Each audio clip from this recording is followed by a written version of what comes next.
Film की शुरुआत में हम डेजी नाम की एक कोका एनिमल को देखते हैं जो कि एक बड़े से स्टेडियम में खड़ी होती है और वहां मौजूद ऑडियंस उसे जोर से चीयर कर रहे होते हैं। पर तभी अचानक से स्टेडियम की लाइट चली जाती है और उसके सामने एक जायंट क्रोकोडाइल अपीयर होता है, इसलिए वो डर के वहां से भागने लगती है। पर तभी हमें पता चलता है कि असल में वो बस उसका सपना था और वो अपने घर में होती है। वो अपने मॉम डैड की बहुत लाडली थी और वो उसके हर छोटी बड़ी खुशियों का ख्याल रखते थे। डेजी को चैंपियनशिप लीग गेम्स खेलने का बहुत शौक था और वो फ्रैंकी स्केल नामी एक चैंपियन की बहुत बड़ी फैन थी। वो कोका रॉक्स नामी एक आइलैंड पर रहा करती थी जो कि सेंचुरी सिटी से 10 किलोमीटर की दूरी पर था, जहां बहुत सारे गेम्स खेले जाते थे। एक समय पर कोका रॉक्स आइलैंड पर रहने वाले स्पीसीज नॉर्मल लाइफ जिया करते थे, पर एक दिन एक एक्सप्लोरर उनके आइलैंड पर आया और उसने डेजी के फ्रेंडली नेचर के कारण उसके साथ सेल्फी ली। पर वो उसके स्माइली फेस को देखकर बहुत इम्प्रेस हो गया,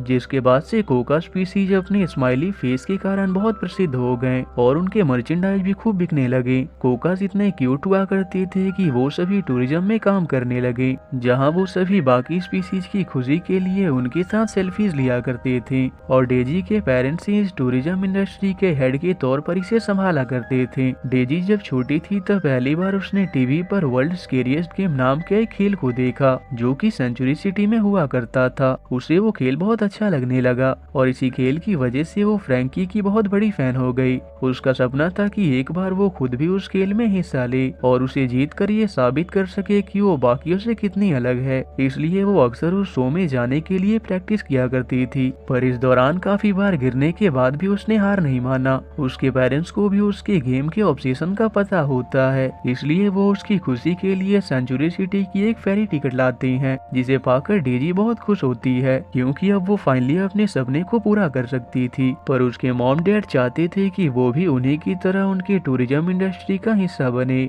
इसलिए वो इस शर्त पर उसे वहां से जाने देते हैं कि अगर वो गेम में जीत ना सकी तो वापस आकर उनके इंडस्ट्री का हिस्सा बनेगी और उनके काम में मदद करेगी। डेजी भी उनके इस बात से एग्री करके सेंचुरी सिटी के लिए निकल जाती है, जहां पहुंचकर वो बहुत एक्साइटेड होती है। वहां वो रोंडा नाम की एक पार्टिसिपेंट को देखती है जो कि इस साल की वर्ल्ड स्कैरियस्ट गेम में हिस्सा लेने वाली थी। पर जब उसे पता चलता है कि डेजी यहाँ इस साल के खेल में हिस्सा लेने आई है तो वो उसका मजाक बनाने लगती है और ये कहकर वहाँ से चली जाती है कि ये खेल तुम्हारे जैसे फ्रेंडली कोका के लिए नहीं है बल्कि हमारे जैसे टफ एनिमल के लिए है और तुम्हें तो कोई कोच भी ट्रेनिंग देने के लिए नहीं मानेगा, इसलिए तुम्हें अपने घर लौट जाना चाहिए। डेजी उसके इस रूड बिहेवियर से बहुत निराश होती है। वहाँ पर डेजी के साथ बहुत से जानवर सेल्फी लेते हैं, पर रात को कुछ ड्रॉप बियर्स उसे परेशान करते हुए उसका स्टेज पोस्टर फाड़ देते हैं और डेजी के उन्हें रोकने पर वो उसे लेकर वहाँ से भाग जाती हैं। इसलिए डेजी उनका पीछा करते हुए जंगल में पहुँच जाती है।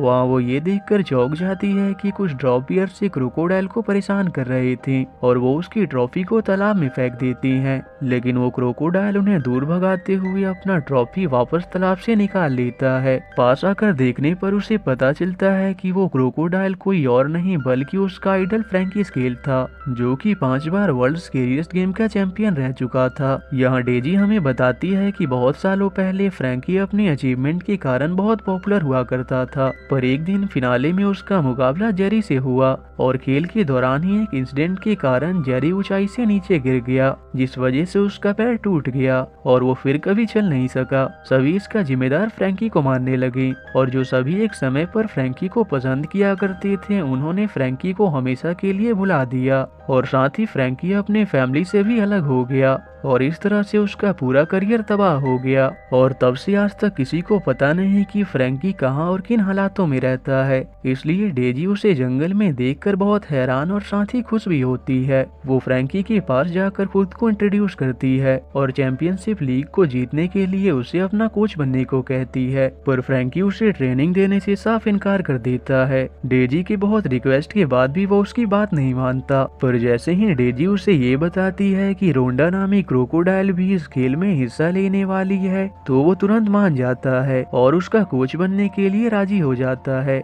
इससे डेजी के खुशी का कोई ठिकाना नहीं होता। अगले दिन डेजी फ्रैंकी के साथ प्रैक्टिस ग्राउंड में पहुंचती है। वहां फ्रैंकी का इंटरेक्शन रोंडा के कोच से होता है जो और कोई नहीं बल्कि जेरी ही था। जेरी फ्रैंकी को वहाँ देखकर बहुत जलील करता है। वहाँ जेरी सभी एथलीट को बताता है कि यहाँ बहुत से ट्रबल्स को पार करते हुए बजर तक पहुंचकर उसे दबाना है और इस दौरान कोई बजर तक नहीं पहुंच पाया या फिर पूल में गिर गया तो वो डिस्क्वालीफाई हो जाएगा। और आखिर में बजर को सबसे कम समय में दबाने वाले 2 विनर सेंचुरी सिटी को इस साल के गेम में रिप्रेजेंट करेंगे। प्रैक्टिस राउंड शुरू होने पर बहुत से पार्टिसिपेंट इसमें हिस्सा लेते हैं और ट्रबल पार करने की कोशिश करते हैं, लेकिन वो इसमें नाकाम रहते हैं। पर जब रोंडा की बारी आती है तो वो बहुत ही फुर्ती के साथ कम समय में ही ट्रबल पार करके बजर को प्रेस कर देती है। इसके बाद जेरी के सबसे खास एथलीट डेक्स की बारी आती है। वो सबसे कम समय में बजर तक तो पहुंच जाता है पर जोश में आकर उससे प्रेस करना ही भूल जाता है।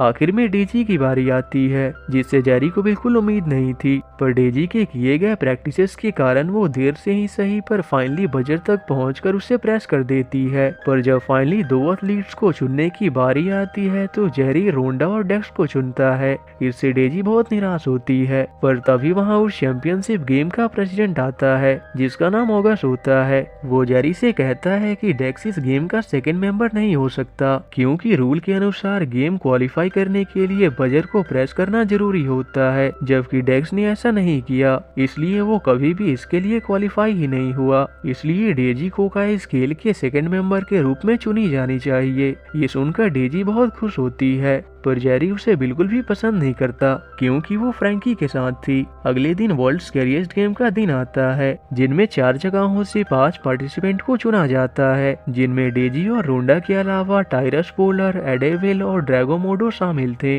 उस खेल का होस्ट ड्रॉप बियर हमें बताता है कि इन 5 प्लेयर्स को दिए गए कई अलग अलग तरह के ऑब्स्टेकल कोर्स को पार करना होगा और सबसे आखिर में जो भी 2 प्लेयर आगे पहुंचेंगे वो आपस में फाइनल कॉम्पिटिशन करेंगे। इसके बाद 5 पार्टिसिपेंट अरीना में पूरे ऑडियंस के सामने इकट्ठे होते हैं। डेजी के पेरेंट्स उसे अरीना में सभी के सामने देखकर बहुत सरप्राइज होते हैं। इसके बाद खेल की शुरुआत होती है जिनमें उन्हें बहुत तरह के टफ चैलेंजेस को दौड़ते हुए पार करना था। राउंड शुरू होने पर सभी प्लेयर्स एक दूसरे को पीछे छोड़ते हुए बजर तक पहुंचने की कोशिश करते हैं। उसी दौरान डेजी का पैर एक ट्रैप पर आ जाता है जिसके बाद वहाँ बड़े बड़े आग के गोले गिरने लगते हैं, पर डेजी तुरंत भागकर एक लकड़ी के पीछे छुप जाती है और कुछ देर बाद चालाकी से उस लकड़ी के टुकड़े को शील्ड बनाते हुए आगे बढ़ती है। पर तभी ड्रैगो बाकी सभी को हराने के लिए पुल की रस्सियां खोल देता है, पर डेजी किसी तरह से खुद को बचा लेती है। वहीं दूसरे जानवर भी इससे बहुत परेशान हो जाते हैं। तभी डेजी वापस से गेम में आती है